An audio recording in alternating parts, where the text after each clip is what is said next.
Los bancos centrales llevan una década y media jugando con gasolina, bajo la pancarta de no, es que hay que conseguir que la inflación vuelva al 2. Valiente estupidez la que habéis estado haciendo. El tema es que no han depurado el problema de fondo. Vas creando una bola de nieve que en algún momento te va a comer, ¿no? Entonces, a mí lo que me preocupa es si han alimentado un monstruo que va a ser peor todavía lo que venga a costa de salvar los muebles quizá políticamente. Sí, tienes un monstruo creado de endeudamiento cada vez mayor, de un coste de financiar esa deuda cada vez mayor, con una inflación que no remite y luego unos ciudadanos que tendrán que soportar una carga financiera cada vez más alta. Puede acabar mal, digo, hombre, evidentemente, como decíamos antes, la goma está muy, muy estirada, tarde o temprano te va a pegar en el ojo.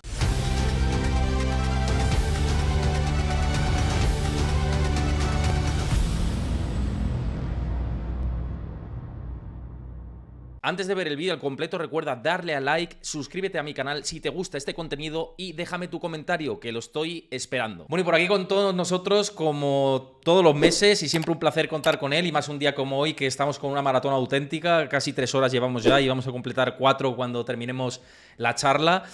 Pablo Gil, encantado una vez más de tenerte por aquí, y pronto nos vemos en persona, que vamos a estar en este evento de Bullfight Conecta y con ganas de intercambiar ideas en persona, así que un placer tenerte por aquí. Hola Héctor, ¿cómo estás? Sí, mañana imagino que yo llegaré tarde, pero vamos, sí, nos veremos o en la cena del viernes o el sábado. Vamos a estar el fin de semana allí, o sea que Lo aprovecharemos la pasaremos ocasión. bien. Sí, seguro que sí, seguro que sí. Yo hoy me toca ir después de esto, me toca ir para allá, yo no sé cómo voy a llegar. Pararé muchas veces o yo qué sé, veremos a ver. Pero bueno, siguiendo con el hilo y yendo a tema de economía y mercados, que al final es lo que nos compete, está muy interesante el escenario, ¿no? Porque hemos tenido reunión del Banco Central Europeo con un BCE que yo creo que ha sido un poquito más laxo, sobre todo en el comunicado y, bueno, incluso en la rueda de prensa me ha parecido que ha sido más laxo, sobre todo viendo los datos de inflación que ha habido en la Unión Europea y, bueno, teniendo en cuenta también que Estados Unidos, luego hablaremos de esto, la inflación parece que está empezando a dar algún sustillo, ¿no?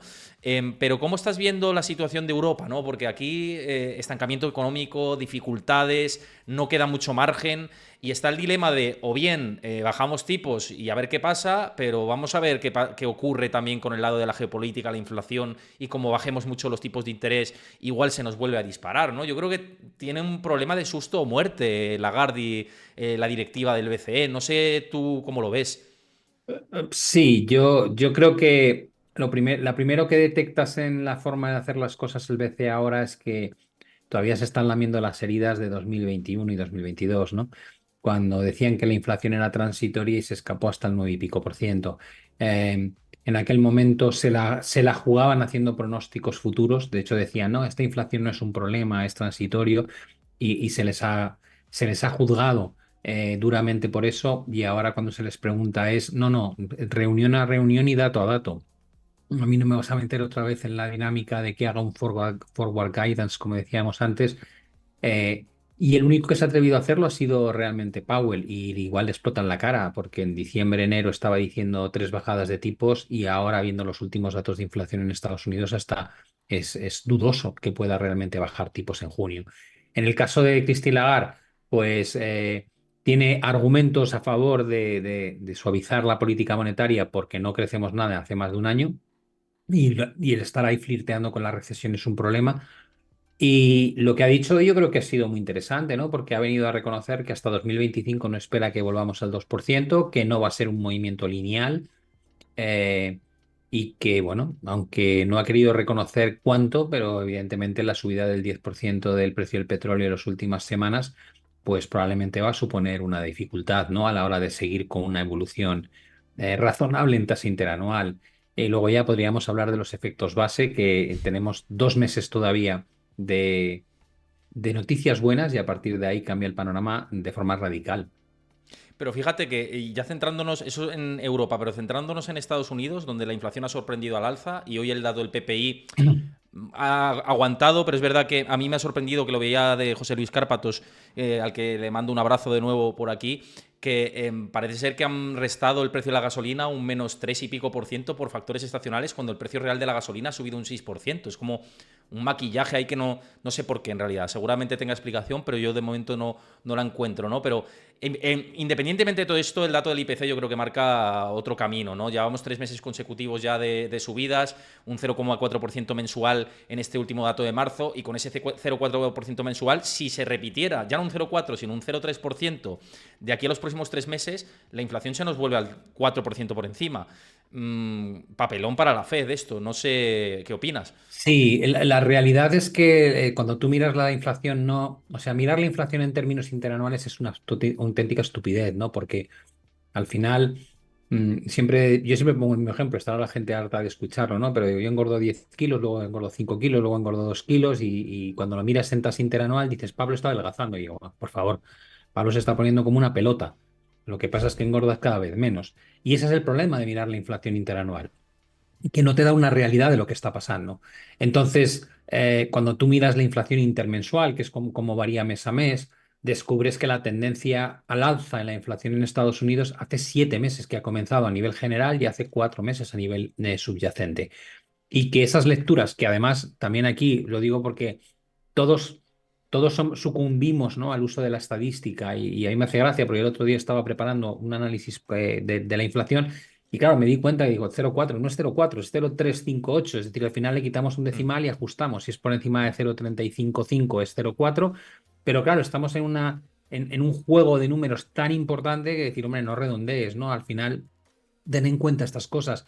Con esto lo que quiero decir es que si saliese 0,354, diríamos que es 0,30 o automáticamente redondeas para abajo y no es tampoco justo. La realidad es que la inflación subyacente y la inflación general marcaron el suelo en Estados Unidos hace meses, que desde entonces no ha hecho más que subir, que la tasa a la que se mueve a día de hoy a nivel mensual eh, es incompatible con alcanzar el 2% de objetivo de inflación de la Reserva Federal. De hecho, tienen que tener tasas intermensuales de 0,2 para que, viendo el efecto base, vayas al 2%. Y si no, como tú indicas, vas a irte hacia el 4%.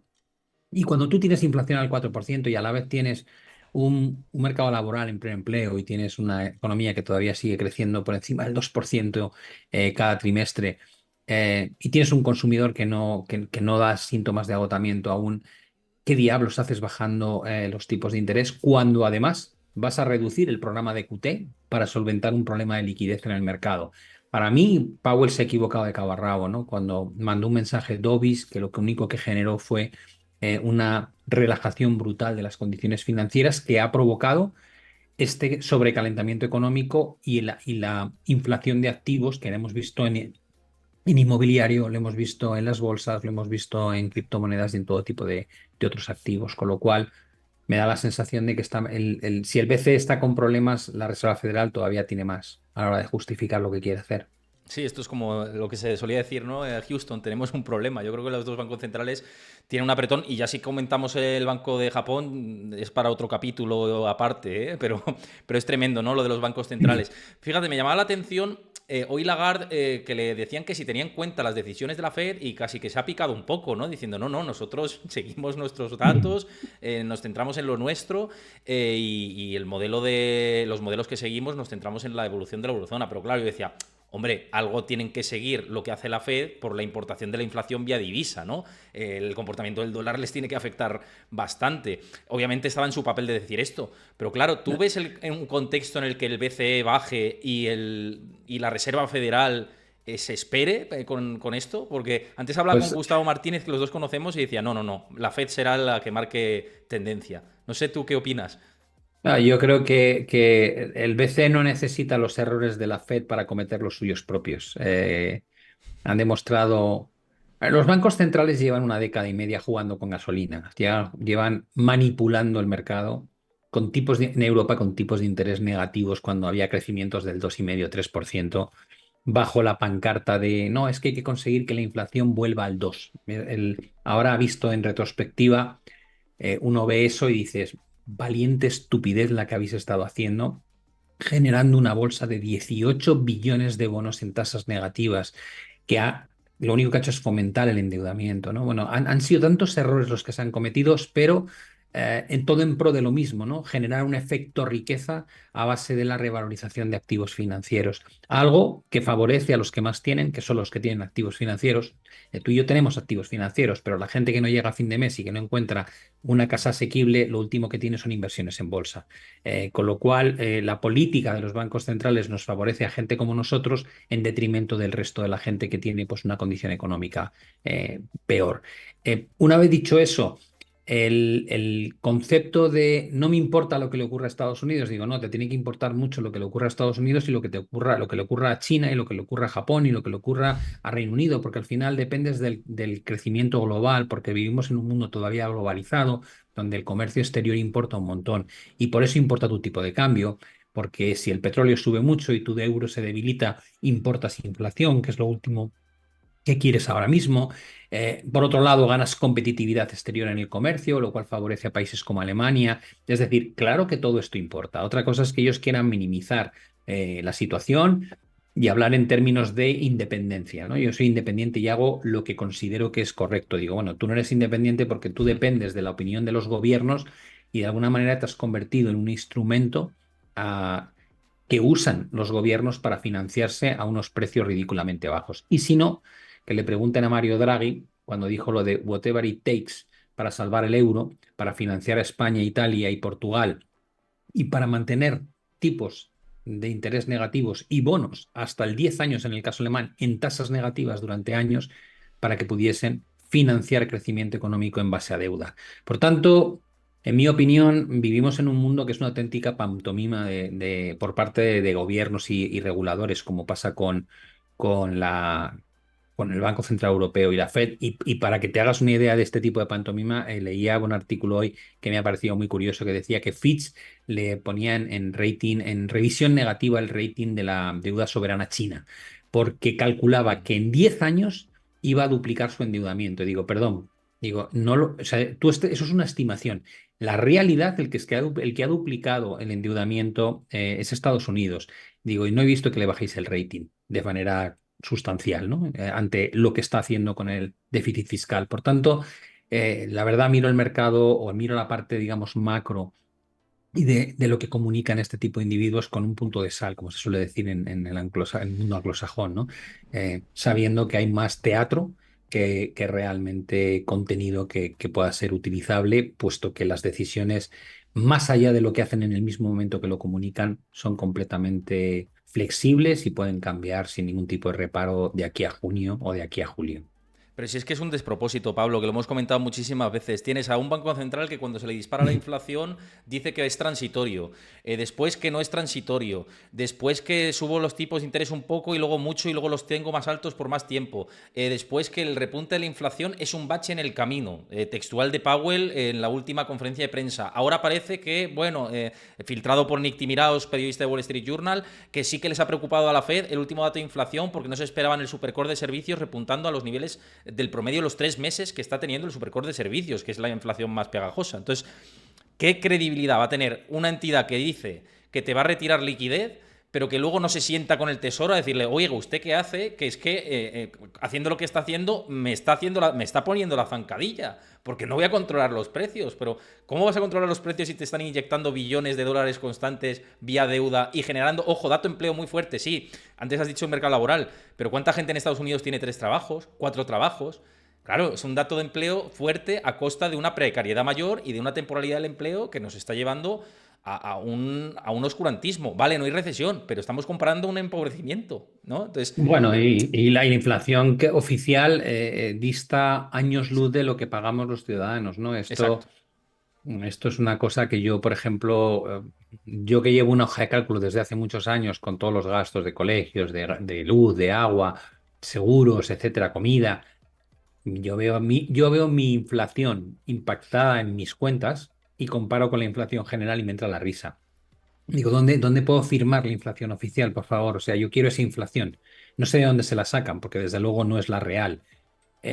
Bueno, pues llevan cambiando el modelo de inflación desde el año 80, en el 80 y luego en el 90 y metiendo el ajuste dónico y la sustitución de productos que suben más de la cuenta y mil cosas, chanchullos que hacen que de alguna manera les ayuda a que las cosas no se les vayan de madre. Aún así se les van, pero es que si viésemos los datos como se trabajaban antiguamente, nos quedaríamos escandalizados, ¿no? De la pérdida de capacidad adquisitiva real que ha tenido esta política monetaria y política fiscal que han estado haciendo y que llevan haciendo algunos de ellos, pues la política fiscal en Estados Unidos va a todo trapo, o sea, no, parece que estamos en el año 2020-2021 saliendo de la pandemia, es alucinante. Es alucinante, tremendo, ¿no? Y es verdad que estamos en un contexto que lo hemos comentado en otras ocasiones, en el que, y yo siempre lo decía, digo, o se va por el camino de la inflación, pero no una inflación de un 8%, sino una inflación por encima del 4 o 5, o entre el rango del 3 al 5, con crecimiento económico, o depuras esto con una recesión. Y no tiene por qué ser una recesión catastrófica. Pero es verdad que han elegido el camino de engordar los precios de nuevo, o parece que están un poco en esa dinámica, porque el ricitos de oro famoso de todo es idílico, cuesta mucho creérselo. ¿Es posible? Sí. ¿Hay una línea de posibilidades de que esto ocurra? Por supuesto, en 2023, de hecho, fue un escenario que se produjo desinflación, no del todo, alcanzando el suelo, y no recesión económica, a costa de ese endeudamiento. Pero el tema es que no han depurado el problema de fondo. Y al no depurar el problema de fondo vas creando una bola de nieve que en algún momento te va a comer, ¿no? Entonces, a mí lo que me preocupa, y ahí entra la pregunta, es si han alimentado un monstruo que va a ser peor todavía lo que venga a costa de salvar los muebles quizá políticamente, ¿no? Con las elecciones de noviembre de Joe Biden y Donald Trump. Yo creo que esto es como un juego, cuando ves a dos niños jugar con una goma, ¿no? A estirarla. Y dices, bueno, cuanto más la estiras, más riesgo hay de que se rompa y cuando más estirada está, cuando se rompe, más daño te hace, ¿no? Pues es este juego. Y dices, ¿cuánto lleva la goma estirándose? Digo, desde el año 2009. ¿Por qué desde el 2009? Dices, pues, hombre, pues porque empezaste con una política de tipos 0%, luego metiste QE1, QE2, QE3, QE4 encubierto con letras del Tesoro, luego metiste QE ilimitado. Y hay mucha gente que me dice, ya, pero ahora están haciendo QT. Digo, vamos, que el QT, vete a mirar tú cómo ha variado el balance de la Fed desde el inicio y la masa monetaria y mírate cuánto han reducido y te va a entrar la risa, porque realmente es ínfimo lo que han quitado. Con lo cual, la goma se ha estirado y se sigue estirando y de hecho no ha habido reducción de liquidez. Las condiciones financieras llevan un año mejorando prácticamente, con lo cual están casi como en 2021. Que nadie se engañe. Sí, han subido tipos de forma agresiva, pero uno, la mayoría de los créditos concedidos a empresas se hicieron antes de la subida de tasas y por tanto durante 2, 3 años no te impacta o 4 años no te impacta la subida de tipos hasta que la tengas que renovar. El tipo medio de la cartera de deuda del Tesoro estadounidense todavía paga 3,20%, muy lejos del 5%, en este caso 5,25, 5,50 del tipo de corto plazo, del 4,5 del tipo a 10 años. Es decir, cualquier bono que tengan que renovar a partir de los vencimientos que se van produciendo todos los meses, la nueva emisión se hace pagando un interés mucho más alto que el anterior, con lo cual el gobierno está fastidiado desde el punto de vista de lo que es el coste financiero de la deuda en el que ha incurrido, esos 34,5 trillones de dólares o billones de euros. Por otro lado, tienen las empresas que a medida que renueven esos préstamos que les concedieron cuando los tipos estaban al cero, que lo hicieron muy bien, aprovecharon el momento de endeudarse justo antes de la subida de tasas, pero tarde o temprano, estamos en 2024, esos préstamos van a ir venciendo. Y si no tienes una señal de que van a bajarte de forma drástica los tipos en el corto plazo, esos vencimientos los vas a hacer, o esas renovaciones los vas a hacer cuando venzan con tipos por encima del 5%. Y veremos cuántas empresas aguantan eso. Y luego tienes los particulares, que ya ves cómo se están endeudando con tarjetas de crédito, los tipos que pagan por eso, te han quitado la exención en una parte importante de los préstamos estudiantiles. Luego tienes el coste hipotecario, que es el que es, y que es difícil que el mercado inmobiliario te vaya a dar un respiro por la sencilla razón de que la gente que tiene hipotecas entre el 2,80 y el 4%, que es el 90% o el 80 y tantos por ciento de los ciudadanos, no van a querer vender una casa que está financiada de forma tan barata para comprar una nueva que tienen que pagar casi un 7% de hipoteca, de tipo hipotecario, con lo cual no hay oferta en el mercado y eso es lo que hace que los precios realmente no bajen. Con lo cual, sí, tienes un monstruo creado de endeudamiento cada vez mayor, de un coste de financiar esa deuda cada vez mayor, con una inflación que no remite, con una vencimientos de préstamos a tipo cero que van a ir produciéndose durante los próximos 2 años y que van a poner a muchas empresas en situación muy complicada y luego unos ciudadanos que tendrán que soportar una carga financiera cada vez más alta en un entorno donde se irá normalizando el mercado laboral. Eh, ¿Puede acabar mal? Digo, hombre, evidentemente, como decíamos antes, la goma está muy, muy estirada. Tarde o temprano te va a pegar en el ojo. ¿Cuándo? Ni idea. Dependerá de lo que haga Biden y Trump después de las elecciones y deciden dar otra vuelta de tuerca a la política fiscal e inundar con más dinero el mercado, en cuyo caso generarán más presiones inflacionistas. Dependerá de si Trump gana las elecciones, si consigue renovar. Es que la gente se le olvida la bajada de impuestos que promovió Trump en 2017 y que entró en vigor en 2018. Es ley para las empresas, pero no es ley para los ciudadanos, con lo cual en 2025 caduca eso. Y si no lo renuevan, te van a subir los impuestos de forma automática. Con lo cual, ya tienes algo en lo que fijarte en 2025 que podría angustiar mucho al ciudadano que ya de por sí con la inflación está pasando las canutas, sobre todo aquel que menos tiene. Sí, hay un entorno muy complicado. Hablando de aquel que menos tiene dentro del mercado laboral, vi el otro día un estudio que me pareció súper llamativo y va a colación de lo que estás comentando. Y para mí que es que la situación pende en muchos esquemas del mercado de un hilo. Y me explico. Porque veía los créditos subprime de Estados Unidos que estaban en niveles máximos, sobre todo para las clases más trabajadoras de Estados Unidos, clases más bajas, y el estudio en concreto era que aquel que perdía el trabajo, automáticamente el 80%, creo, una barbaridad de porcentaje, impagaba. Entonces, claro, dices, y perdía uno de los trabajos. El estudio hablaba de que estos eran trabajadores que tenían dos, tres, incluso más trabajos, y que con perder uno de ellos tenía que impagar su tarjeta de crédito, el 80%. Entonces dices, leñe, esto se está aguantando porque hay todavía hay movilidad dentro del mercado laboral con esta temporalidad del empleo, pero en el momento en el que esa movilidad se reduzca, ¿dónde se nos va la morosidad? Si cada vez que una pérdida de un trabajo dentro de los tres que tienes, te oléis obligado a impagar porque has alimentado la deuda para seguir viviendo y manteniendo tu calidad de vida, ¿no? A mí eso me preocupa. O sea, hay otras cosas que a lo mejor digo, bueno, pero eso digo, ahora se sostienen con un empleo en el 3,8% la tasa de paro, vale, pero con un 4,5%, que no es tanto, y es un empleo, se supone que todavía estable, hay más problemas, ¿eh? Entonces, no sé. Yo creo que para mí el camino por el que optó Estados Unidos en 2009 tenía sentido en 2009 y a lo mejor en 2010 y en 2011, pero dejó de tener sentido en 2012 y todas las barbaridades que se hicieron desde entonces, los programas de QE, los tipos al cero, la bajada de impuestos. Todo esto antes de la pandemia, ¿no? Creo que fue un despropósito. Y luego ya con la pandemia, pues vimos que ya puestos, pues all in, ¿no? Como dicen en el póker, ya que más te da, QE ilimitado, eh, a muerte. Creamos el 20% o el 25% de todos los dólares en un año y medio y además lo enviamos a casa de los ciudadanos para que consuman. Pues mira, oye, viva este juego, ¿no? Esto ya lo vaticinaba hace 2 años Ray Dalio en su último libro, cuando te decía, esta es la fase final, o haces default de la deuda o simplemente te endeudas tanto que hay un momento dado en que pierdes la credibilidad, ¿no? Que probablemente es lo que va a ocurrir en Estados Unidos en algún momento de los próximos años, donde, bueno, pues este juego de endeudarse al ritmo que lo hace es totalmente bestial cuando miras la curva de deuda de Estados Unidos, a qué ritmo está subiendo. Creo que es como es cada 100 días un billón. Bueno, hasta que explote. No parece que de aquí a noviembre, vamos a en plena campaña electoral, nadie vaya a ser suficientemente coherente como para negociar una reducción del gasto fiscal, ¿no? Tienes a los demócratas que bajo ningún concepto contemplan reducir el gasto social y tienes a los republicanos que no se plantean recortar impuestos y así nos va, claro, así va como va la pelota.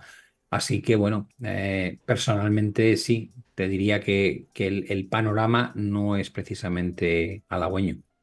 Mira, J55 nos dice por aquí por el chat, por cierto, muchas gracias a todos los que estáis conectando y habéis seguido el canal. También a los que veis esto desde YouTube, pues os agradezco si dejáis vuestro like, un comentario de que os está pareciendo la charla, bueno, cuestiones que queráis dejar por ahí. Yo encantado de que dejéis vuestro comentario, que siempre me encanta leerlos y que os suscribáis al canal si no lo conocíais y os gusta el contenido que hago yo, ¿no? Que yo creo que intento por lo menos hacer un contenido lo más óptimo posible, ¿no? Y J55 de hecho nos daba las gracias, dice, ustedes dos tienen un don increíble para educar, de corazón les agradezco, hoy puedo vivir de los mercados y me apoyo en mi análisis fundamental con todo el contenido que montan ustedes dos. Pues yo por mi lado, gracias, agradecido y Pablo Bien. Muchas gracias, por supuesto. seguro que también. Y luego antes nos decía también, nos daba un saludo desde México, Chucky2810. Un abrazo a todos los que nos veis desde México y que te manda un fuerte abrazo. Dice un fuerte abrazo para Pablo Gil. Así que Otro paradigma. Le mandamos otro desde aquí. Y fíjate, has mencionado, por volver con el hilo de la conversación, antes a Rey Dalio. Y esto viene a colación porque el otro día vi que compartió un post en LinkedIn, que no sé si lo viste, en el que está muy favorable con China. Dice que las acciones chinas están súper minusvaloradas y que cree que viene un ciclo súper potente dentro de China. Yo precisamente mi newsletter próxima, que sale este viernes, que aprovecho para deciros que os suscribáis, que es gratuita y la recibís todos los viernes a las 2 de la tarde, voy a hablar de China. Y hablo de China y precisamente cojo de referencia esto que dice Rey Dalio. Los PMIs de China están empezando a mejorar. La situación de los mercados incluso parece que se revierten las acciones tecnológicas, que yo tengo además posicionamiento ahí y no es recomendación de inversión, parece que podían haber hecho cierto suelo.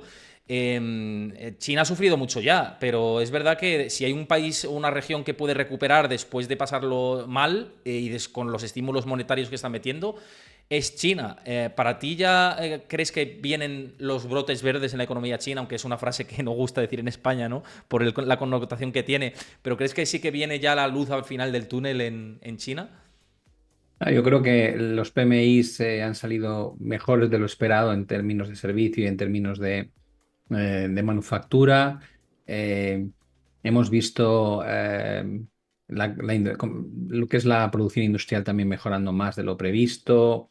Eh, Probablemente queda por frenar definitivamente el deterioro inmobiliario, que no va a ser sencillo, pero ya está en precio puesto en spreads de crédito, en la cotización de muchas inmobiliarias.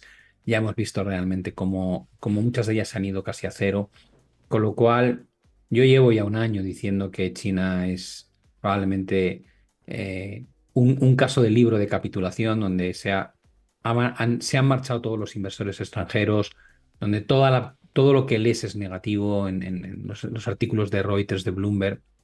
Todos los días hablan de problemas en China, de la mala pinta, del crédito, del mercado financiero, de la situación de los bancos, de los gobiernos locales, del paro juvenil. Y nadie dice ha bajado o llegó a bajar un 75% la bolsa, por tanto todo está en precio, ¿no? Yo creo que eh, para mí es probablemente uno de los pocos nichos de renta variable ahora mismo donde creo que a medio largo plazo pues puedes tener revalorizaciones muy importantes, ¿no? Así que sí, mi sensación, tienes a un gobierno que está metiendo dinero en el mundo de la manufactura para intentar no depender tanto del mercado inmobiliario. Están recortando tipos, están haciendo política fiscal expansiva, no tienen problemas de inflación. La verdad es que cuando miras todos los condicionantes en torno a la economía china, que es la segunda del mundo, pues te recuerda los mínimos en los mercados, ¿no? El tipo de entorno que se suele vivir en los mercados. Ahí nadie quiere invertir. Yo me he ganado todo tipo de críticas en las redes sociales por decir que lo que había comprado era China, ¿no? Y me decían, ¿y no te has comprado Estados Unidos? ¿Qué paquete eres? Tal. Y bueno, el tiempo lo dirá. Yo dije que era una inversión a 9, 10 años vista, o entre 5 y 10 años vista al menos. Ah, este enero, febrero me decían, mira, 15% abajo China. Bueno, China ya está subiendo en el año. Y no te creas que sube mucho menos que Estados Unidos, ¿no? Pero que Con esa lo gente te cual, enseñe el track record, nada, pasando página de no, no, página. no, lo que quiero decir es que para mí, cuando veo ese tipo de comentario, me ayuda a entender que estamos en el Sí, mundo de la capitulación, ¿no? Y la sí, sí, diferencia, a total. lo mejor, la diferencia entre yo, a lo mejor, y este tipo de comentarios es que yo llevo 38 años en la industria. Entonces, ya he visto cómo se pensaba en 2008, ya he visto cómo se pensaba en 2002, pero no desde mi casa, lo he visto gestionando fondos, gestionando carteras, ¿no? Y he vivido la del 98 y la del 97 y la del 87, con lo cual dices, no, no, mira, es que yo ya he pasado, o sea, es que esto se te queda grabada la sensación en esas crisis cuando estás gestionando y cuando ves que el suelo se alcanza en el entorno más hostil que te puedas imaginar, ¿no? Con todos los periódicos y la prensa hablando mal de la situación. Es ahí cuando se ha ajustado el precio y empiezan las políticas de estímulo cuando haces el suelo. Entonces, por eso creo que con todo el miedo que da, hay que ser valiente, ¿no? Cuando lo has experimentado ya muchas veces y dices, bueno, pues poco a poco voy a ir montando una posición y es una posición que de momento, como tú dices, pues parece que es correcta y que tiene visos de convertirse en una muy buena opción a años vista frente a otros índices que a lo mejor han vuelto a máximos históricos o los han superado ligeramente, pero tienen unos problemas estructurales de caballo. Oye, ¿cómo ves que China esté comprando oro a niveles máximos de su historia, haciendo acopio de cobre, de plata? O sea, están comprando materia prima y metales con mucho ahínco. ¿Se están esperando algo Sí. o preparando para un entorno geopolítico hostil y ellos estar bien posicionados? Sí, es especular, porque evidentemente ni tú, y yo, ni tú ni yo sabemos lo que pasa por la cabeza de Xi Jinping y su gobierno, pero yo te diría que viendo el comportamiento de los precios de los metales industriales, están comprando mucho, es el mayor importador de materia prima, están comprando cantidades ingentes, tal vez no quieren.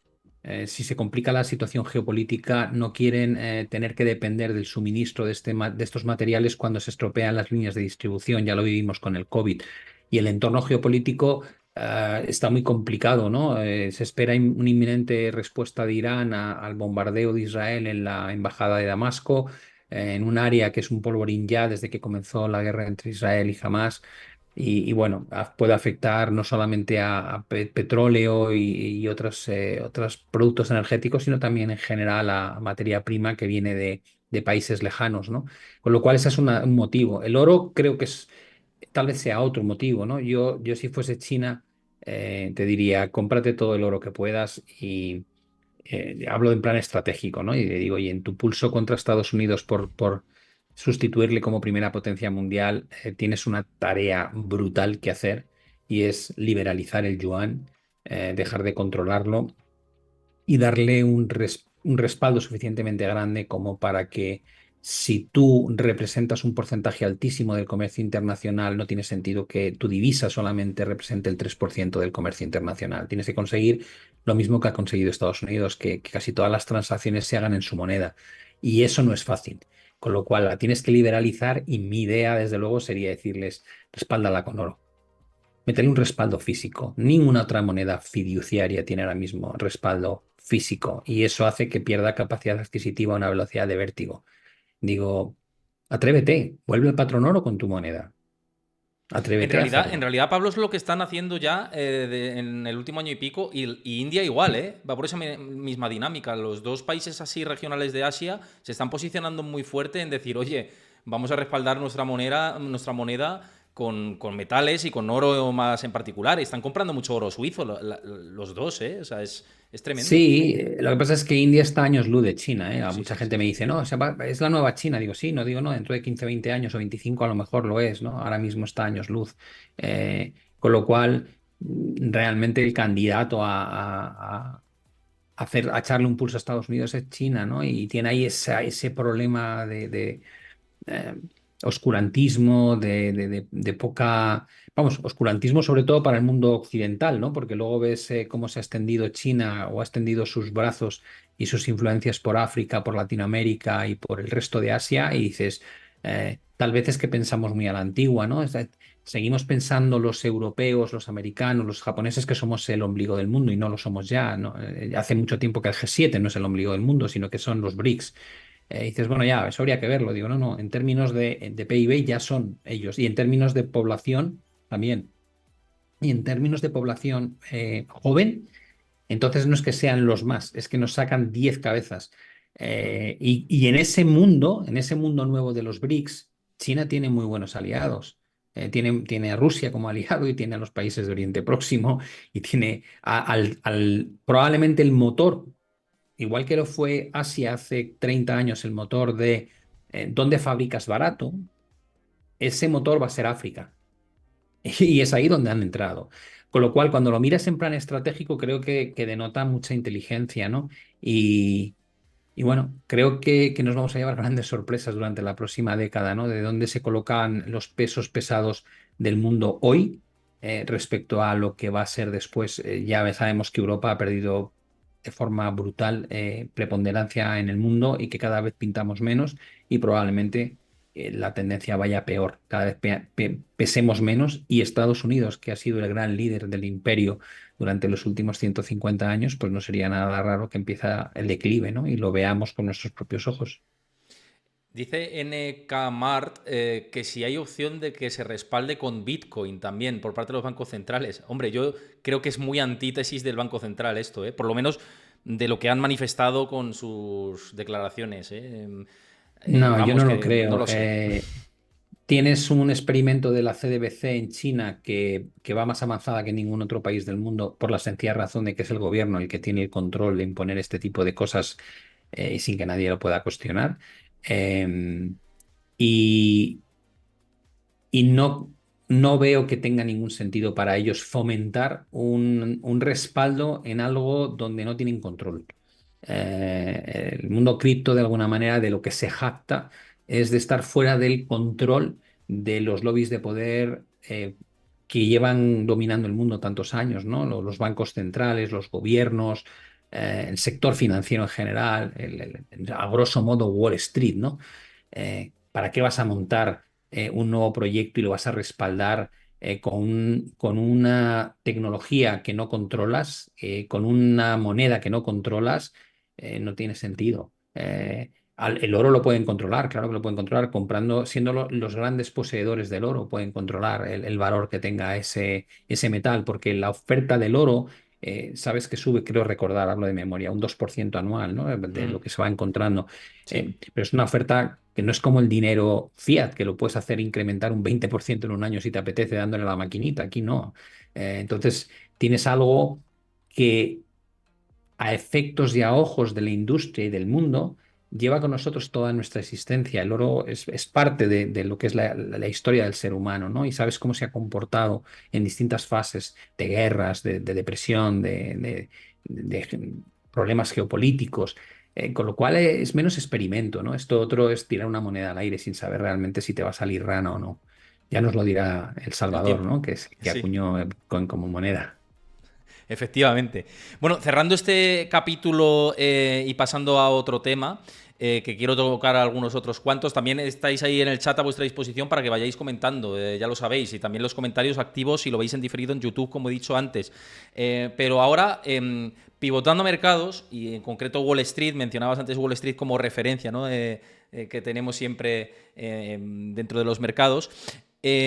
Ahora hay presentación de resultados, por un lado, comienza ya, y por otro, pues tenemos esta corrección, ¿no? De corto plazo en los mercados. Bueno, corrección, no se puede tildar casi de corrección, vamos a ver para dónde se dirige el precio, ¿no? Pero tenemos como un altito en el camino después de esta vertiginosa tendencia alcista tan fuerte que hemos tenido en los principales índices estadounidenses. ¿Cómo crees que pueden empezar ahora los resultados empresariales? Porque si tenemos la tónica de los últimos trimestres, quizás esperen buenos, ¿no? Entonces, no sé si esto va de nuevo a reactivar la tendencia después de este miedo a la inflación y va a quedar como en el dique seco este miedo, o puede haber algún susto, por ejemplo, por la banca regional, que no lo estamos teniendo en cuenta y a lo mejor los bancos grandes sí que tendrán buenos resultados, pero a lo mejor los pequeños puede haber algún problema en alguno. No sé si te puedes esperar algo así. Bueno, yo creo que la situación de los bancos regionales no se ha arreglado, simplemente se ha cauterizado, ¿no? Habrá que ver ahora, cuando quiten las ventanas de liquidez, la Reserva Federal y el Tesoro estadounidense, cómo salen parados los bancos, ¿no? Eso va a ser interesante. Pero el problema de haber comprado deuda mansalva cuando estaba al tipo 0%, el tipo oficial, y que ahora tengas unas pérdidas en las carteras de deuda gigantescas, pues bueno, si eres como la Reserva Federal, que no tiene que liquidar la cartera porque la puedes llevar a vencimiento, pues ¿qué más te da? La Fed tiene récord de pérdida histórica ahora mismo, ¿no? Y dices, bueno, si no la tienes que realizar, no pasa nada. Las ventanas de liquidez permitieron no realizar las carteras de deuda para liberar liquidez, y a partir de ahí se acabó el problema de 2023. Ahora dicen que van a quitar esas ventanas, veremos si no surge otra vez el problema. Ese es uno de los puntos. El resto, batir expectativas. Bueno, yo siempre pongo la misma metáfora también, ¿no? Yo llego a mi casa y digo, papá, voy a suspender, voy a probar todas. Y al día siguiente le digo, voy a suspender una. Y la semana siguiente le digo, voy a suspender tres. Y a la semana siguiente le digo, voy a suspender seis. Y a la semana siguiente salen las notas y suspendo cinco. Y entonces llego a mi casa y digo, papá, mejor de lo esperado. Solo cinco. Digo, bueno, ¿qué ha pasado? Digo, pues que llevas bajando la expectativa tanto tiempo y eso se ve en las gráficas. O sea, te metes en Google y pones el Forward 12 Months EPS y ves la evolución y ves desde cuando sacan los analistas las primeras estimaciones y sistemáticamente siempre bajan. Es una línea que va bajando, bajando, bajando, bajando hasta que llega a la publicación de resultados y se toma como referencia el último dato que se dio. Y entonces te dicen, mejor que lo previsto. Dices, bueno, vale, claro, pues, ¿qué quieres que te diga? Sí, van a superar la expectativa el 70% de las compañías. Digo, sí, claro. Si se te ha hecho el modelo para que las superen. ¿Quiere eso decir que ganan más dinero? No, no necesariamente. No necesariamente. Em, Ahí, a partir de ahí dices, bueno, ¿qué más puede afectar la temporada de resultados? Pues el blackout period, ¿no? Que es el periodo en el que las compañías, como van a publicar datos de cómo van las ventas, el negocio en sí, no pueden recomprar sus propias acciones. Y ya sabemos que la recompra de acciones por parte de las propias compañías, especialmente en Estados Unidos, aunque ya se hace también en Europa de forma muy clara, pues es uno de los alicientes para que suba, porque no solamente generas compra como tal, sino que cuando luego presentas los resultados, si tú ganas 10 unidades y sois 10 accionistas, dices, bueno, pues tocas a uno. Y dices, pero claro, si yo recompro acciones desde hace 8 años y ahora somos solo 5 accionistas, dices, ¿cuánto gana? Dice, 2 por cada accionista. Digo, bueno, sí, el beneficio por acción ha subido a 2, pero ¿cuánto ha ganado realmente más? Dice, no, gana 10 desde hace un montón. O incluso gana 8, antes ganaba 10 y ahora gana 8, pero como lo repartimos entre menos, pues los resultados son mejores. Por eso digo que la estadística es un juego muy curioso, ¿no? Pero bueno, el mercado lo que le gusta es tragarse lo que, o sea, reforzar tu idea, ¿no? No, no buscas la Sí. crítica, sino que buscas, dame un motivo por el cual esta fiesta pueda seguir subiendo. Y yo creo que los resultados, el hecho de que no haya recompras puede jugar en contra aquellas compañías que publiquen sustos a la baja, pero en general no me extrañaría nada que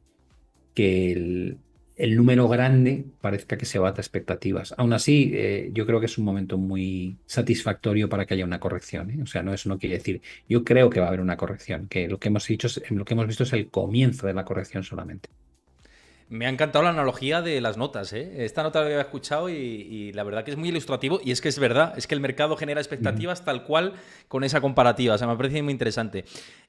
Ahora que hablas de que crees que se gesta o que se inicia algo, un contexto más de corrección, te quería preguntar por esto precisamente porque ha sido muy mainstream y se ha publicado mucho y como yo además también lo he subido también a mis redes sociales, los análisis de Bank of America del Departamento de Análisis Técnico y decían que la proyección del mercado era a los 5.300 puntos porque ellos ven un patrón de cap and handle, ¿no? De Taza y ASA y que bueno, tiene proyección inicial a 5.300 y de ahí a 6.150 de cara al largo plazo, hablan de esa proyección por esa Ujú. ruptura. ¿A ti te encaja esto, aún habiendo una corrección temporal ahora? Puede ser por análisis técnico, que tú que lo sigues mucho y eres especialista en esto además, ¿te A ver, cuadraría?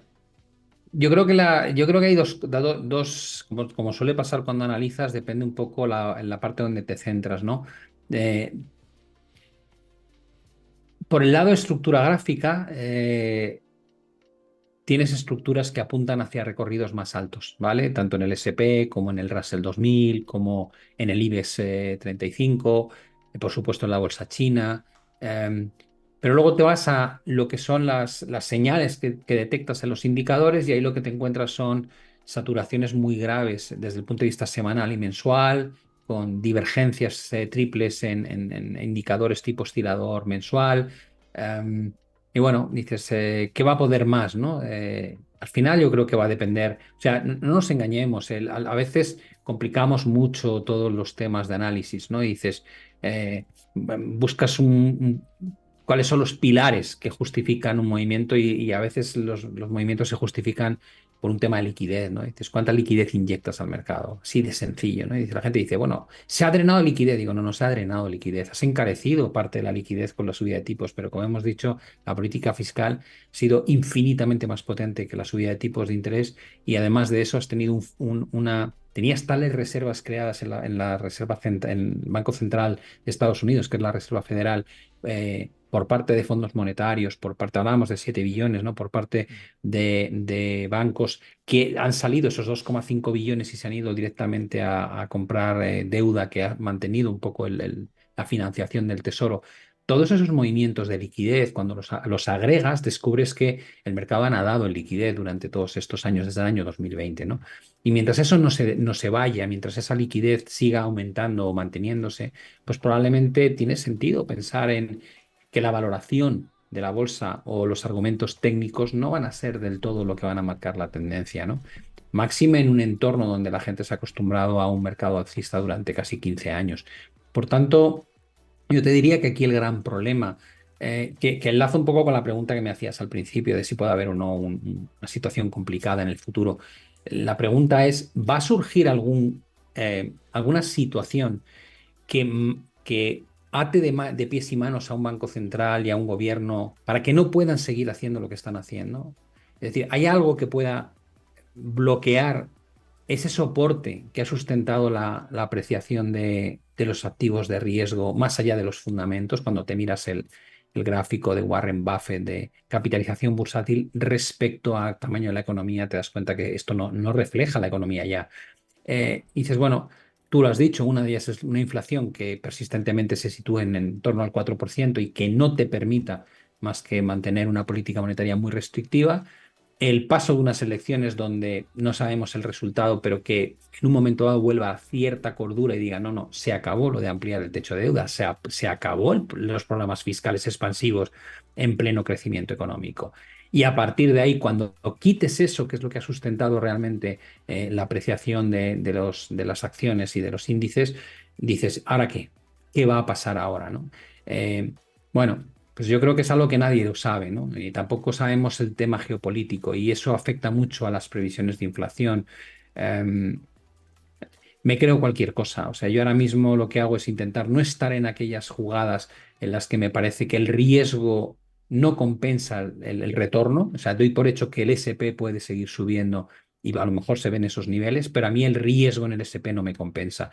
Por eso busco estrategias como China, como el oro, como la plata, como las cripto, es decir, inmobiliario, que hemos hablado de esto hasta la saciedad tú y yo los últimos 2 años, y estamos ahora viendo máximos históricos en el oro, buena subida en la plata, máximos históricos en Bitcoin, el inmobiliario, que ahora ya todo el mundo habla de lo que decíamos, de no hay oferta, no va a dejar de subir aunque te suban los tipos de interés. Bueno, pues hay, creo, maneras de exponerte al mercado y beneficiarte del entorno que estamos viviendo, donde el riesgo a la baja, si te equivocas, es mucho más contenido que comprando una bolsa como el Nasdaq o el SP 500. Luego te pregunto por vivienda, que era uno de los temas que tenía apuntados, y efectivamente llevamos mucho tiempo avisando del problema de oferta, tanto tú en tus contenidos como yo también por mi lado en los míos y como conjuntamente cuando hemos estado por aquí. Llevamos hablando de inmobiliario muchísimo tiempo y con ese contexto que se está dando desde hace tiempo. Pero claro, con esto que dices del problema de la deuda, justo me acaba de venir a la cabeza uno de los últimos vídeos que subiste en tu canal de YouTube, que aprovecho a la gente a decirle, tanto aquí como los que me veáis en mi canal de YouTube, que sigáis a Pablo Gil en su canal de YouTube y en sus redes sociales. O sea, le tenéis que seguir. Si no lo habéis hecho, no sé por qué no lo habéis hecho. O sea, lo tenéis que hacer ya. Pero dicho esto, precisamente en ese vídeo hablabas de la crisis de deuda, de que muchos expertos en Estados Unidos, y es verdad, están apuntando a esa dirección diciendo cuidado que el contexto nos está empujando a que a futuro tenemos sustos con la deuda, ¿no? Y una crisis de deuda. Sí, tienes una retirada de los dos grandes compradores de deuda estadounidense a nivel internacional, que son China y Japón. China era el número uno, ahora lo es Japón. Llevamos muchos años viendo cómo China se deshace o al menos no renueva la deuda que tiene comprada Estados Unidos, especialmente desde el año 2018 con la guerra comercial con Donald Trump.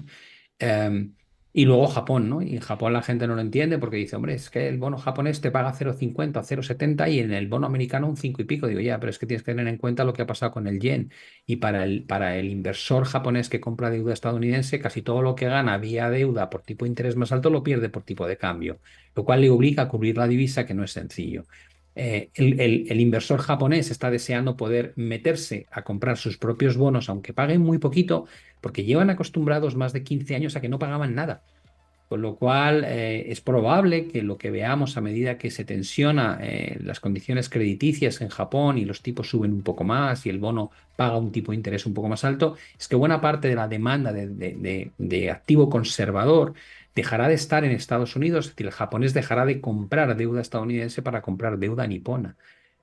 Y eso va a hacer que el flujo de suministro de endeudamiento, de financiación del endeudamiento estadounidense, que antes pues recaía en una parte en el lado de países extranjeros, pues se va a ver reducido, ¿no? Y dices, vale, ¿qué más? Digo, bueno, pues a ver qué tipo de interés le exige el mercado a la deuda estadounidense para seguir financiándoles, porque aquí el riesgo es que pierdas la confianza, que en un momento dado la irresponsabilidad fiscal en la que está incurriendo Estados Unidos con 34,5 billones de deuda y un 131% de deuda sobre el PIB, llegue un momento en que, por mucho que esté manipulado, las agencias como S&P 500, perdón, S&P, Fitch o Moody's digan, oye, mira, vamos a tener que bajarle el rating a Estados Unidos, porque es que esto no, es que esto no tiene, no va a acabar bien, ¿no? Y en el momento en que te bajan el rating, la prima de riesgo sube, te cuesta más financiarte. Bueno, las cosas no pasan de golpes, es un proceso, un proceso de deterioro, ¿no? Y si ese proceso llega, pues de repente te descubres que donde antes colocabas tu deuda sin ningún tipo de problema, pues de repente no es tan obvio. Y como tienes tanta deuda y tanta necesidad de seguir manteniendo endeudamiento elevadísimo, como te empieza a costar más, pues una parte importante, muy importante, ya lo es de los presupuestos, de lo que ingresas vía impuestos, lo tienes que destinar a pagar simplemente intereses sobre la deuda que soporta tu economía, ¿no? Y eso te deja mucho menos margen para pagar pues otra serie de gastos, lo que llaman los mandatory expenses del presupuesto, defensa, etcétera. Con lo cual, bueno, yo creo que ahí se está produciendo un cambio. No es algo que vaya a pasar, ya está pasando. En China, en Japón, la tenencia de deuda estadounidense se ha reducido una barbaridad. No es casualidad, claro. Eso le he hablado muchas veces con Juan Ramón Rayo, que había en el canal, y él, joder, la verdad que analiza las cosas que da gusto, ¿no? O sea, la verdad, con todo esto. Y hablaba de la comparativa de o modelo japonés o modelo argentino previo a Milei, ¿no? Diciendo, claro, o disparamos inflación a costa de esta situación o nos vamos a un modelo de adormecernos económicamente, ¿no? Y nos vamos a lo contrario, ¿no? A una deflación endémica, etcétera, ¿no? Entonces, esa es la irresponsabilidad de optar por un modelo de no tener lo que... o sea, de gastar lo que no tienes, ¿no? Al final, que es la deuda. Todo el mundo entiende cómo funciona la deuda porque todos tenemos crédito. Y es verdad que el sistema eurodólar está fomentado o desarrollado por deuda. Y es cierto que el sistema financiero necesita de deuda para generar liquidez. Pero una cosa es eso y otra cosa es disparar la deuda a niveles que te pueden acogotar, ¿no? Y ponerte la Mira, soga. yo creo que tienes un ejemplo muy obvio, ¿no? Al margen de la situación de Alemania, de la dependencia de la energía rusa, si tú te miras Europa y dices, Europa no crece, y digo, no, ya no crece, pero estamos bajando el endeudamiento. Llegamos al 100% casi y estamos en el 90% y la idea es seguir bajando. Y Alemania tiene una deuda sobre el PIB del 60 y tantos por ciento. Y dices, vale, ese es un modelo. Ajusto los excesos después de la crisis y no crezco. O incluso entro en recesión, como le pasa a Alemania, ¿no? Dices, sí, esta es la forma razonable de dejar que todas las ayudas que has implementado en un momento dado, una vez las tienes que retirar, impacten en una menor bonanza económica, ¿vale? Esa sería, digamos, para mí la forma correcta de hacer las cosas. Llega la crisis, inyectas un montón de ayudas, se acaba la crisis, las quitas, aunque tenga un efecto claramente negativo. Pero sabes que es temporal y luego volverá a otro ciclo expansivo. En Estados Unidos, desde el año 2009, se crea la ilusión de no tenemos por qué tener crisis. Y el señor Bernanke en 2013 te dice que hay que crear efecto riqueza, y el efecto riqueza es que suba la vivienda y que suba la bolsa. Y que con eso se va a consumir más y por tanto va a haber mayor crecimiento económico. Que no es verdad, no lo han conseguido, pero el efecto riqueza sí lo han creado. No han montado una subida bursátil brutal y un mercado inmobiliario que está un 40% por encima del pico del 2007-2008. Y entonces, vale, la tesis de crear la burbuja financiera la has conseguido, pero no se ha trasladado en un consumo que genere PIBs mucho más altos que antes de media. Con lo cual, dices, es un modelo que te ha traído a un endeudamiento crónico sin conseguir los objetivos que pretendías. Y ahí tienes las dos similitudes. La gente yo muchas veces me dice, es que Alemania está hecho unos zorros. Digo, ya, bueno, pero es que es muy responsable fiscalmente. Está controlando la inflación de verdad y está consiguiendo reducir el endeudamiento. Y de pues Estados Unidos va mucho mejor, digo, claro, tiene un 130% de deuda sobre el PIB. ¿Tú te imaginas que ahora mismo sacase la chequera a Alemania y dijese, voy a montar un estímulo fiscal, voy a mandar talones a casa de los ciudadanos, voy a montar programas de infraestructura, voy a montar programas para fabricar todos los chips de última generación en mi propio país? Y para eso, como tal, toma 10.000 millones y otros tantos, y otros tantos, y otros tantos. De aquí en 2 años Alemania estaría creciendo un 5%. Claro. Y dices, bueno, ¿cuál es mejor? Digo, no, no, el que es coherente es Alemania, el que es incoherente es Estados Unidos. Pero en tu comparativa cortoplacista, Alemania te parece que es un perro y Estados Unidos es un héroe. Pero porque no estás mirando lo que sustenta la situación de cada uno de los países. Y esa es tal vez es el mayor engaño, es como ver un truco de magia. Y dices, ¿cómo puedes estar comparando una cosa con otra? Eh, no puedes compararlos. Juegan a deportes distintos. Las reglas de juego son distintas, con lo cual el resultado obviamente va a ser distinto. Entonces, a mí, igual que Alemania, la gente me dice, Juan, ¿cómo te puedes fiar de Alemania? Digo, porque llevan demostrando décadas que son muy coherentes desde el punto de vista fiscal y económico, con independencia de que hay momentos buenos y momentos malos. De hecho, que asuman que hay que pasar por recesiones me demuestra que tienen una cordura brutal, que son gente muy racional. Pensar que vas a poder evitar recesiones a base de sacar la maquinita de imprimir dinero y financiar cualquier tipo de problema que haya es una mentalidad totalmente infantil. Y esa es mi visión, que a lo mejor no es correcta, pero es la visión que yo tengo del mercado. Entonces tengo identificados en qué países haría apuestas a largo plazo y en cuáles bajo ningún concepto las haría. Mira, con respecto a Alemania, estoy de acuerdo en que ha sido fiscalmente responsable y lo sigue siendo. Y yo creo que el error de Alemania principal es su política energética, que tampoco podía pensar que Rusia en algún momento iba a hacer lo que iba a hacer, ¿no?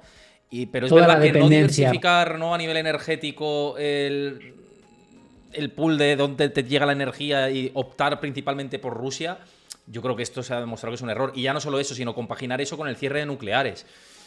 Ahí se totalmente. ha Yo creo equivocado. que el cierre Ahí de se ha equivocado. nucleares fue un error garrafal y sobre todo depender de un único proveedor. Da igual quién sea. Las circunstancias cambian.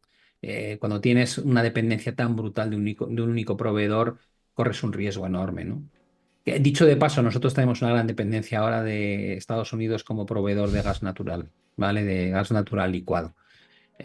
Parece que no Otro error aprendemos con el tema de la Argelia, lección. claro, si es que todo tiene sus consecuencias. El tablero político y geoestratégico Bueno, los nos políticos habría que influye. dejarlos aparte, da igual quién sea, ¿eh? No, esto no es un tema de ideologías. Es No, no, como no, yo, para yo nada, estaba, para nada. estaba esta mañana en televisión y me preguntaban por la eliminación de la Golden Visa para, eh, para ayudar a compensar la subida de precios en el inmobiliario. Y hay momentos en que dices, estáis de broma, ¿no? O sea, En estáis de serio. broma cuando lo que se ha comprado es un 0,11% del inmobiliario por el Golden Visa.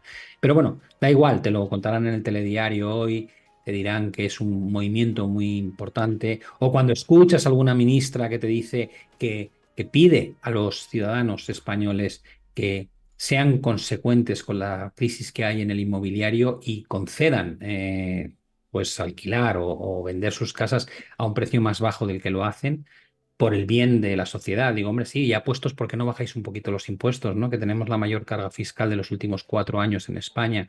Si queréis pensar en ser solidarios, empezar a ser solidarios desde el gobierno. O sea que, ¿qué quieres que te diga? El tema político hay que dejarlo aparte porque da Porque el igual. nivel es bajo, Pablo. Si es que mires donde Bajo no, no, mires. bajo no. Es que no aprobaría, yo creo, más que 2 de cada 10. O sea, probablemente 8 no deberían estar en la política. Pero como se accede a la política por otras vías y no por un currículum y no por no por unos exámenes, o sea, para poder ir a una universidad tienes que aprobar ciertos exámenes. Parece que para ser político no hace falta nada de esto, pero bueno. Mira, la analogía que has hecho antes con la revisión de los beneficios, vamos, yo creo que va de la mano con la política precisamente. Yo creo que hay revisiones a la baja constante que dicen, mejor de lo esperado, he aprobado 5, he aprobado 2 solamente. ¿Sabes lo que ocurre? ¿Sabes lo que ocurre con la política? Que es muy triste. Ocurre como con las divisas. Que hay muchas veces que la gente me dice, pues el dólar no se está debilitando. Digo, ya es que todos son igual de malos. El problema es que casi todos los países del mundo han hecho lo mismo, han incrementado la masa monetaria a mansalva. Hemos padecido todos los mismos niveles de inflación. Con lo cual, el dólar no se puede depreciar contra un euro, contra una libra, contra un yen, porque los responsables de la política monetaria de esos países han hecho exactamente lo mismo que la Fed. Con lo cual, no te puedes depreciar contra un tío que lo hace tan mal como tú. Por eso se ha depreciado contra el oro y por eso se ha depreciado contra las criptomonedas, precisamente Total. por ese motivo, ¿no? Entonces, con los políticos te pasa igual, que dices, te pones a comparar y dices, si es que no se libra nadie. Eh, a mí me encanta cuando sacan esas estadísticas que dice la puntuación de los políticos y 3,1, 3,8, 4,1, 4,2 y 4,3. Digo, no, esa es la realidad, me da igual el orden, estáis todos suspendidos. todos, da igual de qué ideología seáis, sois unos paquetes. Y si fueseis responsables de llevar una empresa, la llevaríais a la quiebra ipso facto, porque no tenéis visión, porque yo no sé qué les mueve. Pero bueno, ya te digo que no es por un tema de derechas, izquierdas, No, ultraderecha, no. ultraizquierda o de centro, no tiene nada que ver con esto, es un tema de calidad como De saber políticos. Y no gestionar, tienen, efectivamente. no Sí. tienen calidad, no tienen argumentos, salen ahí a insultar, salen ahí a hacer la pantomima, a hacer el ridículo. Para mí me parece que hacen el ridículo en general. A mí me da bastante pena también, sí, sí. Pero mira, ya que sacas el tema inmobiliario, por cerrar como último tema de hoy, efectivamente dicen, no, eso va a empujar los precios a la baja, el tema de las Golden Visa y todo esto y tal. Pero vamos a ver, el mercado de la vivienda, y si te miras los visados de obra nueva, está estancado desde el año 2012, creo, 2010 o algo así, una cosa así. Llevamos estancados en producción de obra nueva desde hace mucho tiempo. Estamos regulando, o desregulando más bien, y eso hace que la gente que es propietaria de una vivienda o de una segunda vivienda, como es mi caso, como es tu caso, pues a lo mejor digas, pues a quién la alquilo, cómo la alquilo, de qué manera, tienes una inseguridad jurídica por un lado, pues quizá el precio no baja por ese contexto, porque no construyes y porque al segundo propietario tampoco le permites sacar a circuito de una manera para rentabilizar la vivienda de una manera óptima, ¿no? Entonces, con este contexto, mientras no haya una contracción de la demanda porque se desacelere la economía, el precio va a subir y de hecho está subiendo muy fuerte este año. Yo creo que el precio va a subir bastante este 2024 si seguimos este esquema. Yo en 2020 compré vivienda y me acuerdo que en aquel momento dije, mira, he aprovechado la pandemia porque ante la incertidumbre, pues he conseguido una pequeña rebaja y el tipo fijo al que lo he podido financiar, la mitad de la casa, pues es 1,40%, me parece un regalo, a tipo fijo. Y luego cuando el bono americano superó el 4% dije, además lo comento en mis redes, dije, pues me he comprado un bono que me paga un 4,11% de rentabilidad con la misma duración que la hipoteca y tengo arbitrado tengo arbitrado la operación y me saco casi un 3% limpio. Eh, y me dijeron, ¿y por qué compras? Digo, pues porque va a haber un proceso inflacionista muy severo y el activo real es lo que hay que tener. Eh, ¿Y por qué inmobiliario? Digo, pues porque no se ha construido, porque con la pandemia se ha paralizado el mundo de la construcción y luego en 2021 llegó la subida dramática de la materia prima y la gente no le salía a cuenta. Muchos constructores decían, bueno, está tan caro construir que no tiene ni pies ni cabeza y no hay visibilidad para cuando te quieres dar cuenta, te plantas en finales de 2022 y no ha habido construcción casi en 2 años y medio, ¿no? Eh, y descubres que falta oferta, como tú bien dices, ¿no? Dices, y el mercado es un mercado de demanda y oferta. El precio es el punto de equilibrio entre la oferta y la demanda, ni más ni menos. Y entonces cuando saca la ley de la vivienda y las zonas tensionadas, este tipo de cosas, dices, ¿pero dónde van estos cerebraos? Pero ¿pensáis de verdad que lo vais a arreglar así? Lo que vais a conseguir es que mucha gente que alquilaba, ante la incertidumbre legal que hay, directamente no ponga sus casas en alquiler. Vas a reducir la oferta. Eh, y ahora sacan esta chorrada de la Golden Visa, que está bien si la quitan porque Bruselas ha dicho que por favor se haga para evitar que oligarcas rusos pues encuentren destino en países europeos, pues bueno, vale, Mm. si quieres creerte eso, pero no me vengas a contarme que esto es para conseguir reducir la subida de los precios. Digo, ¿pero tú estás loco o qué? ¿Pero cómo Sí, va a también la ley impactar de un la vivienda iba a bajar el CEP? precio del alquiler, ¿sabes? Yo no Claro, he visto que claro, y baje. está desatado. Y entonces aquí la pregunta que uno se la hace al partido que gobierna y al partido previo. O sea, no nos engañemos, esto no es ideología política, esto es sentido común. Dices, a ver, figura, cuando tú te quedas con el banco malo, cuando la Sareb se queda con tropecientos mil edificios, pisos, terrenos, que habéis sacado a las cajas de ahorro y bancos pequeños que habían sido básicamente especuladores inmobiliarios en lugar de dedicarse a tomar el dinero prestado a corto plazo y prestarlo a largo plazo, que es el negocio de un banco. Cuando se os queda esto en la mano, ¿qué diablos hacéis con eso? ¿Cómo puede ser que a lo largo de tantos años, teniendo en propiedad esos inmuebles, no hayáis sido capaces de liberarlos al mercado, sanearlos y liberarlos al mercado para crear una oferta necesaria para evitar lo que estamos viviendo ahora los ciudadanos? Pero en lugar de mirarse hacia adentro y decir qué paquetes somos, por Dios, o sea, qué inútiles, tenemos ahí tropecientos inmuebles que podíamos haber sacado al mercado, ahora están deteriorados, hay que arreglarlos, cuesta una pasta, muchos están ocupados, ahora es muy difícil. Digo, en lugar de eso, lo que te pones a hablar es de los fondos buitre, te pones a hablar del problema de la especulación. Digo, pero ¿a quién quieres engañar? Entonces, la solución al problema de la vivienda es tan sencilla como que haya más viviendas en venta. Y para eso, o bien el mercado se ajusta, que no lo ha hecho, o tú como gobierno te puedes intentar ajustar creando viviendas de protección oficial. Y en eso también estamos a la cola en Europa.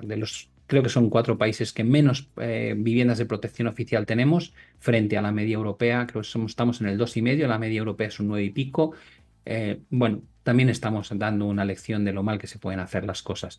Y no hay otra solución. No le puedes poner techos a los precios. No puedes irrumpir en el mercado de la demanda y la oferta y poner arbitrariamente techos. Que está muy bien que te digan eso los ministros. Pues vamos a limitar, digo, pero vete a Venezuela, vete a Argentina, Nunca ha vete a funcionado países eso, Pablo. no, Si es que nunca ha no, funcionado. Mira, en vete Berlín lo y intentaron también, no funcionó. comprueba el resultado que han obtenido. Porque es que para eso está el mundo, para ver exactamente hacia dónde vamos. Entonces te digo, la única solución es incrementa el número de oferta. Que tiene un coste, claro que tiene un coste. Y que había que haberlo hecho hace un montón. Sí, claro, cuando empezasteis a prometer la construcción de no sé cuántos miles unidades de vivienda al año desde hace ya tiempo y que no habéis hecho prácticamente nada. Claro que había que haberlo hecho hace ya probablemente 6 7 años, pero no se ha hecho. ¿No? Y es que tenemos un contexto en el que no es que se haya hecho, sino que a mí lo que me da pena es que son argumentos muy populistas, la verdad, y me da igual quién esté, porque luego lo escuchas por otro lado y es populismo también, da igual el que está en el gobierno populismo y el otro también y el de la moto, ¿no? Todos populismo, ¿no? Entonces digo, ¿realmente no se ataja el problema real porque no se quiere atajar o porque es más fácil tirar balones fuera y ponerte la medalla o no lo sé, pero el contexto es el que es. Y mientras tengamos el contexto que es y con la economía española, que precisamente de las economías de la zona euro es de las que más tira, porque tenemos un sector servicios que está tirándose, está exportando más, ¿no? Y estamos consiguiendo que el equilibrio sea mejor que en otras economías, como Francia, como Alemania, incluso como Italia. Tampoco es para decir esto es una moto y somos un cohete y tal, pero es verdad que con ese contexto, que es a lo que voy de crecimiento, la inflación también puede presionar a futuro y dentro de la inflación una cesta importante es el inmobiliario. Y si vemos los últimos datos del registro de la propiedad, de ofertas hipotecarias, de concesión de hipotecas, otra vez tenemos tipos más atractivos por parte de los bancos, la gente dice, vale, pues ahora me ofrecen un mixto al 2,20 de 5 años o 10 años y luego un variable de Euribor más 0,40 o más 0,60, pues voy a volver a buscar a comprar casa. Si vuelvo a buscar a comprar casa teniendo una oferta muy reducida, es que el precio se te va a disparar. Si es que es una cuestión lógica. Es una cuestión lógica para cualquiera que tenga 2 dedos de frente y piense un poco. El problema es que no todo el mundo tiene 2 dedos de frente, y menos en el gobierno o en la oposición, y bueno, y hacen publicidad o hacen de temas económicos que son realmente importantes y que afectan a la población y a los ciudadanos, pues hacen campaña de decir mucho y no hacer nada. Entonces, dices, sí, panorama, pues si me preguntas a mí que yo invertí en 2020 y no lo hago para especular 2 3 años y luego venderlo, sino para sacarle partido, te diría el panorama es que se va a poner la cosa mucho más complicada de lo que ya está, ¿no? Yo tengo 5 hijos que se mueven entre los 18 y los 29 años, y muchos de ellos ya están en querer independizarse, y lo vivo en mis carnes, ¿no? Y lo veo y digo, bueno, pues, La que se me pues viene a mí, Pablo, también, que ya lo sabes, que yo voy a ser papá si todo va bien pero a en ti te unos falta meses. todavía, a ti te falta Pero yo estoy todavía. Pues acojonado, ya voy a meter. abrir un fondo ya, para mi futuro. Es que te lo digo en serio, O sea, me da miedo este contexto, o sea. Bueno, a largo plazo las cosas dan tantas vueltas Eso es verdad, que, eso es verdad. que nunca se sabe, ¿no? Pero yo lo digo los que están ahora, ¿no? Los que Sí, yo sí. tengo algunos, bueno, una se ha marchado hace un año, se compró una casa, que evidentemente con ayuda. Otro lo tengo también alquilado por ahí en Cuenca, que se ha ido fuera de Madrid porque decía que era imposible. Y otra Lanzarote trabajando, con lo cual cada uno tiene una realidad, pero yo lo vivo no desde el punto de vista, digamos, de leer artículos de Bloomberg o de Reuters o de ver la tele, ¿no? Lo veo en mi propia familia, ¿no? La dificultad que tienen, lo complicado que es la situación. Y es complicada no por, o sea, que es lo que más rabia me da, no es por lo que dicen, no es por la especulación, ni es nada de esto. Es decir, al final te está llegando el comprador extranjero, y te viene el comprador extranjero porque la calidad de vida en España es muy buena y porque a nivel turístico tenemos una potencia mundial, y es normal que vengan. pero quitémosle ya este sesgo tan político de "No, los especuladores". Digo, no, perdona, especulador tú que tienes un montón de terreno y que no has hecho nada con ello y que se ha disparado el precio de la vivienda y has sido incapaz de reaccionar. O sea, ¿qué quieres que te diga? Y se te han ocurrido dos ideas que han sido totalmente kafkianas, como es la ley de la vivienda y ahora la chorrada de la Golden Visa. Pues, ¿qué quieres que te diga? Si esto es lo que eres capaz de parir como solución al problema de la vivienda, pues tenemos, evidentemente tenemos un problema muy serio los ciudadanos, ¿no? Y así podríamos ir recorriendo cada uno de los grandes problemas que atraviesa nuestro país en términos de política y descubriríamos que probablemente en casi todos esos problemas no estamos llevando a cabo soluciones coherentes, sino soluciones ideológicas que lo único que intentan es vender una idea a aquellos que nos votan, ¿no? Es así de triste, por desgracia. Sí, mira, Chris hacía una broma por el chat, dice, abre un fondo para pañales, no para otra cosa, que eso es un gasto importante, ¿no? Pero bueno, quitando Nunca se eso, una sabe, mira, última... mira el aceite de oliva. Uf, sí, sí, sí, no tela, ¿eh? No, y los pañales, por lo visto, mi hermano me lo dice, que él ya me lleva ventaja en esto, y dice, no, no, son una letra, ¿eh? O sea, son un coste importante y cada vez más caro, ¿no? Pero bueno, quitando esta broma, una última cuestión y es, con este contexto que has dicho, ¿para ti ahora mismo es momento de comprar una vivienda o no? ¿O es mejor alguien que esté pensando, esperarías tú? Porque si va a seguir subiendo en este contexto que estamos hablando, en este entorno, y si hay alguna oportunidad, igual hay alguien que dice, joder, pues, ¿por qué no comprar? No lo sé. Estas preguntas siempre son muy capciosas porque yo me acuerdo que siempre, yo cuando compré en 2020, durante unos meses dije, ahora si me preguntáis os digo, sí, es momento de comprar. Y yo en ese momento dije, no me lo preguntéis dentro de 3 años, que no estarán los tipos a 1,40 y que la vivienda no estará a este precio y será más difícil la respuesta. Y te podría decir lo mismo, digo, yo llevo un año diciendo que había que comprar China. Si me preguntas dentro de un 30% de subida si es momento de comprar China, te diré, hombre, pues ahora me lo pones más difícil, Héctor, porque Claro. ya desde el suelo habrá subido un 50% y ya no es tan obvia, ¿no?, la decisión. Yo lo que sí te diría es lo mismo que le digo a mis hijos. Si tienes la posibilidad de conseguir la cantidad de dinero que te exigen, pues la hipoteca no te la dan por el 100%, te la dan por un 80, 85, dependiendo de la situación de cada uno, un 90 como mucho. Sí, Si pero también el tienes el tipo de dinero. interés es peor, ¿eh? Cuando te vas a más financiación, también te... Evidentemente, claro, Sí, sí, evidentemente. Él te piensa que tú la garantía para la que te concede la hipoteca es la casa, con lo cual si te concede exacto. una hipoteca más pequeña, pues la casa cubre más riesgo, ¿no? Pero bueno, si te vas al 85 más o menos de hipoteca sobre la vivienda y tú tienes que financiar ese 15% más los gastos notariales, la gestoría, los impuestos, etcétera, si tienes el dinero, yo sí te diría, es preferible comprar que alquilar. Sé que aquí hay muchas tesis, hay gente que no lo ve, ya sé que tiene muchos costes luego de mantenimiento, de lo que es pues, el seguro de la casa y la comunidad, etcétera, etcétera, el mantenimiento simplemente de todos los enseres de la casa, pero yo, al menos a mí, prefiero, si puedes permitírtelo, comprar antes que alquilar, ¿no? Y probablemente la cuota hipotecaria que vas a tener que pagar es inferior al precio del alquiler y tienes un bien que, una vez amortizada la hipoteca, pues es un bien que te ha ayudado a ahorrar, que no está mal, ¿no? Siempre hablamos un poco de cómo construir tu plan de pensiones futuro o tu retiro. Bueno, pues yo siempre he dicho que una de las grandes ventajas de la vivienda es que no te pasas todo el día mirando cuánto sube o cuánto baja el precio, cosa que si haces con otros activos, lo haces con Bitcoin, lo haces con la bolsa, estás siempre como reevaluando, lo quito, no lo quito, espero, no espero, pero con la vivienda yo he tenido ese problema, ¿no? La compras y se va reevaluando y el día que necesitas liquidez o el día que quieres quitártelo porque ya no tiene sentido, pues normalmente tienes la opción de venderla por un precio muy superior, ¿no?, al que la compraste y eso es simplemente lo que te ha protegido de la pérdida de capacidad adquisitiva del dinero fiat. Pues nos vamos a quedar con todo esto, Pablo, que ya 4 horas y 8 minutos llevo aquí en directo, va pesando y luego me tengo que No hacer me un viaje de extraña. 5 horas y pico, o sea que ya, ya lo llevamos bien.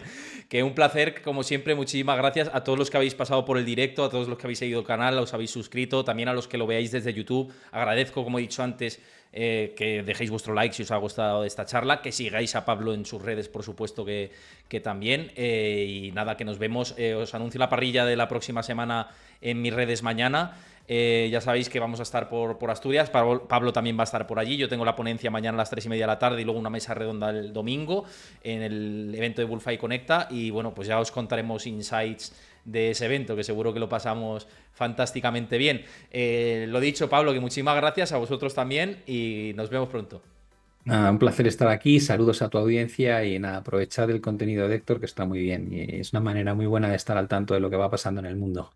Muchísimas gracias, Pablo. Y lo dicho, nos vemos el lunes 5 de la tarde, hora española, con las claves. Pronto todas las novedades de la semana que viene. Chao. Espero que lo Hasta hayáis pasado luego. muy bien. Chao. Chao, chao.